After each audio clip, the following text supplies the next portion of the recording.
Ladies and gentlemen, fight fans all around the world, from the sunny Caribbean, you are watching What You Need.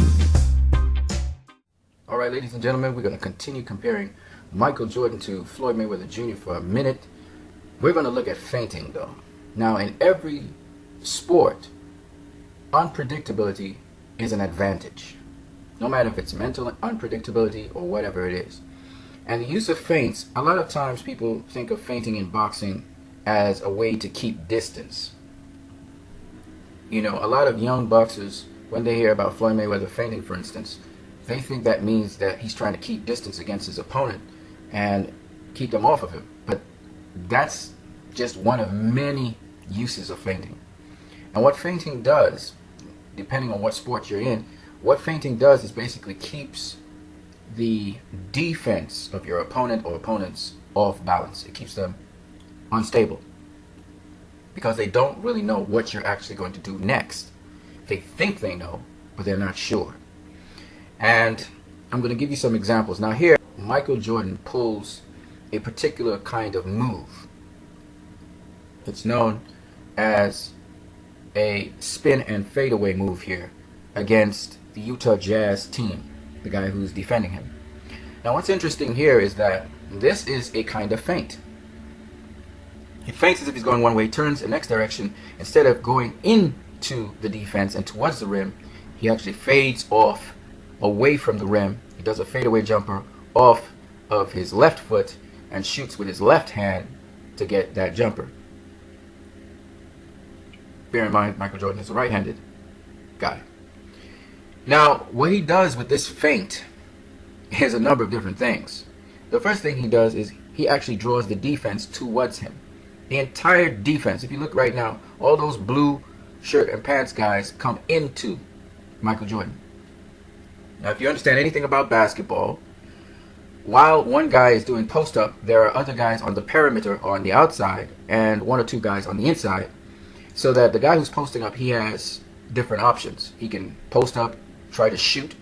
He can post up and then make a move towards the ring, or he can post up and then pass the ball to one of the shooters on the perimeter or someone on the inside who may have been cleared up or opened up to take a shot. Now here, Michael Jordan, he feints as if he's going to head towards the rim. So the guy guarding him goes with him, and by doing so, he clears up space to be able to shoot a jumper. Because if he were to just shoot the jumper, the guy would jump with him and put a hand in his face or even block his shot. So what he did was he feinted as if he was going to go one way, went the other way, cleared up space, and ensured defensively that he was going to be cleared by fading off, which is to jump backwards, to make sure he cleared enough distance, and then he took a shot. Here now is another feint. This time he does as if he's going to shoot, draws the defense towards him, and then passes the ball off. This is against the Utah Jazz as well in another game. Now here, he feints as if he's going to pass the ball to his teammate, which opens up the defense for him to shoot a shot. This is an offensive feint because he shoots a shot after it.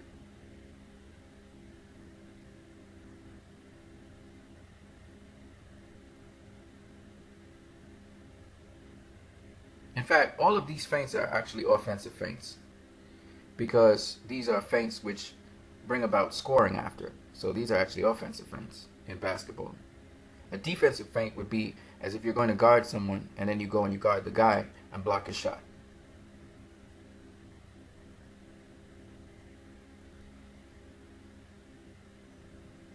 Now, in boxing, feinting is also very important. Here, Floyd Mayweather Sr. explains what the feint is used for.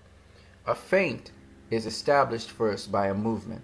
So for instance, Floyd Mayweather Sr. will start off with a jab, as he did right there. He jabs at a different speed so his opponent could see the jab. But then the second movement is a feint that goes into another punch. So he's feinting as if he's going to jab, and then he does something else, whether it's a hook to the head or hook to the body. Now in this case, he was doing a jab to the body. The first jab was to the body, and then the second jab was to emulate a jab to the body. But the second jab is not a jab, it's actually a feint. So he feints to the body the second time and comes up with a hook, as you can see here. Now by feinting to the body, what he will make his opponent do is drop his guard. See his opponent trying to block the punch. You see him actually trying to pick off the punch, and that opens him up for a hook to the head. So in boxing, that's what we call an offensive feint, because the jab is not to create space. The idea is not, it's actually the jab was set up, the feinted jab was set up to provide offense. So when you have a feint that is trying to open up your opponent to provide offense or exploit your opponent's defense, it's called an offensive feint. Just like how Michael Jordan was exploiting the team's defense to get a score, to shoot a shot and score. That's an offensive feint. Now let's see that in action in an actual boxing match.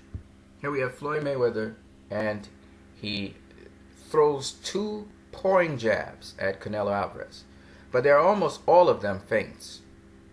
The first one is to his head, and then he feints, and then he throws a jab. He varies the speed as well. Now, the complicated thing about Floyd Mayweather Jr. is he feints with so many different elements. It's not just his hand that's feinting here, but it's also his feet. He's rocking back and forth, pivoting off his front and back foot. Now, the tricky thing about Floyd Mayweather, and I can expose all his secrets now, is that he actually closes the distance with this strange motion that he makes. He's pivoting off of both legs, and he's moving sideways on Canelo as he's pivoting around him. And by doing that, he's closing the distance. And what he's doing with the pouring jab is he's actually gauging his distance at the same time. So he's feinting with his shoulders, his hands, and his feet, as well as his eyes. This feint is an offensive feint, obviously. It's not a defensive feint. He's trying to close distance on Canelo Alvarez. That's the whole idea. And the rocking action you're seeing is actually pivots. He's actually pivoting in on Canelo Alvarez. And Canelo Alvarez is probably not picking that up too much. He just moved back a bit, a step or two. But he didn't judge enough because Floyd was able to still tag him with a jab. Now when he feints the jab, Canelo puts his guard up. And Floyd is able to exploit when Canelo puts down the guard. So he puts up the guard. He thought Floyd was going to jab him. And then Floyd puts the pouring jab out there and then feints, and then throws the punch. Now, there's a number of things he's doing here. One is he's blinding Canelo. And the second thing is he has Canelo guessing when he's going to strike him. So Canelo really bit on those feints. Now, in this Ricky Hatton fight, again, we see the feint. He threw two double jabs, two jabbing feints, two double jabs. Watch him here. 1, 2. And then he throws a check hook. Now, Ricky Hatton moved to the side. The reason Ricky Hatton moved to the side was because he was timing the feints, the jabbing feints. He thought Floyd was going to jab him so he would catch him with a left hook. And what happened was Floyd landed his check left hook. And you know you shouldn't hook with a hooker. The only thing with it was Floyd did not show that. He didn't show he was going to hook Ricky Hatton. It was masked behind his feints as if he was going to jab Ricky Hatton. And Floyd makes it look so natural what he's about to do. And he makes his opponent look so stupid that people think that Ricky Hatton was just a bum. But Ricky Hatton was no bum. He did the right thing. He was going to slip a jab. Except there was no jab. Instead, he ended up hooking with a hooker. Here's Floyd Mayweather Jr. And he check hooks Manny Pacquiao. Now, people just looking at this, they would say, oh, how could Manny Pacquiao just run into Floyd right there and get check hooked? Is he stupid? Doesn't he realize what's going on? Well, there's a lot more going on than meets the eye there. So I'm going to show you. Now, this is a trap Floyd is setting for Manny Pacquiao. And the subtle thing that a lot of people don't pick up is the angle at which Floyd's body actually is to Manny Pacquiao's. It's a very subtle thing. Floyd is actually at an angle where Manny Pacquiao trying to cut an angle on him will look as if he's moving straight in, but actually it's Floyd who changed up the angle and pivoted out. Pacquiao did not come straight in. He came in at an angle actually. He was turning in on Floyd, but Floyd pivoted off the back foot and then the front foot and got out of there.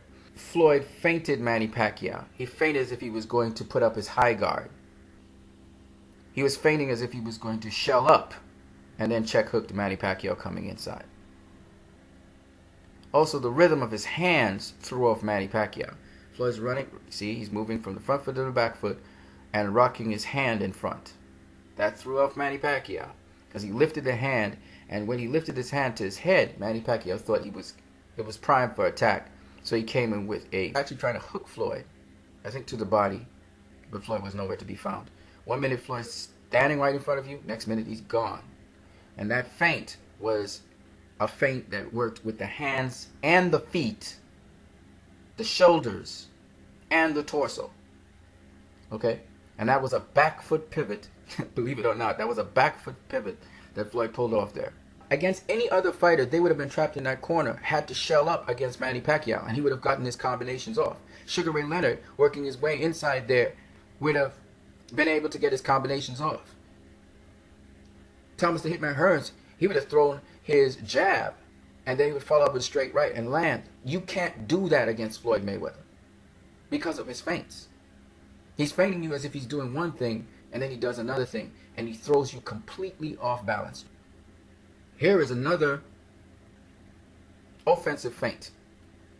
Now, the feint you saw before was a defensive feint against Manny Pacquiao because Floyd feinted as if he was going to produce defense, as if he was going to cover up, and then he check hooked Manny Pacquiao. And that feint was an entire body feint. Okay? It was his feet, it was his hands, it was his eyes, and it was his body positioning. And he produced the actual action, which was a check hook, which involved a back foot pivot into a front foot pivot, rolling with the action of a hook action. And his stance and foot position was what set him up for that shot. Now here, Junior this is another offensive feint. And for those people who say, oh man, he just caught Miguel Cotto with the right hook. Yes, he did. But it was because Miguel Cotto bit on the feint, the jab. He feinted a jab to Miguel Cotto. And that opened up Miguel Cotto. Watch Miguel Cotto's reaction to the jab. He goes to catch the jab, he misses. He uses the next hand to try and catch that jab. Actually, he thought he was going to parry a straight right, and Floyd goes around the guard on him, and boom. Again, another offensive feint. So for those guys who think feinting is to create distance and it's all about defense, no. Danny Jacobs set up Peter Quillen with a feint left hook, and then he came over the top with the overhand right. That was an offensive feint. The left hook was to set up the overhand right. This is how you set up shots in boxing. So, once again, feinting makes a big difference. Now, let me say something about Floyd Mayweather Jr. and why I told you he's the best boxer ever.